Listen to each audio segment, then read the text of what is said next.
বাংলাদেশের তাজা আম এবার সরাসরি পৌঁছে গেল চীনের চাংশা শহরে।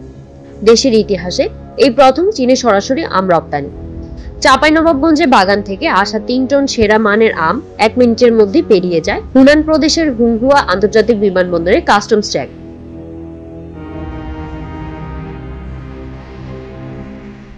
চীনা কর্মকর্তাদের মূল্যায়ন ছিল সরাসরি, নো ইস্যু, পারফেক্ট কোয়ালিটি।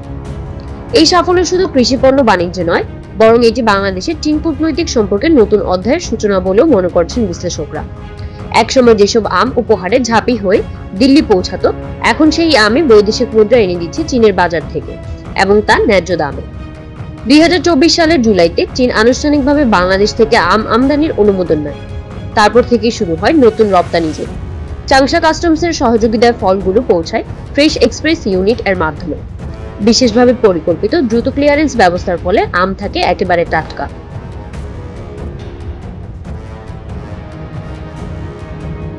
বাংলাদেশের কৃষি সম্প্রসারণ অধিদপ্তরের হিসাব অনুযায়ী 2025 সালে দেশ জুড়ে আম উৎপাদনের লক্ষ্যমাত্রা প্রায় 2.7 মিলিয়ন টন, যার মধ্যে অন্তত 5,000 টন রপ্তানির পরিকল্পনা রয়েছে। এতদিন মধ্যপ্রাচ্য ছিল প্রধান গন্তব্য, এবার লক্ষ্য চীনের বিশাল ভোক্তা বাজার, আর তাতে রয়েছে ব্যাগিং প্রযুক্তির মাধ্যমে কেমিক্যালবিহীন আম সরবরাহের সক্ষমতা।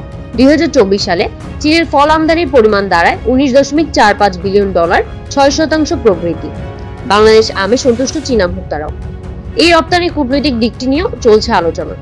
অনেকে বলছেন, ভারতের একমুখী নির্ভরতা থেকে বেরিয়ে আসার কৌশল হিসেবে এটি ডক্টর ইউনূসের আম কূটনীতি, চীনের সঙ্গে অর্থনৈতিক সম্পর্ক আরো শক্তিশালী করার একটি বাস্তব প্রয়াস।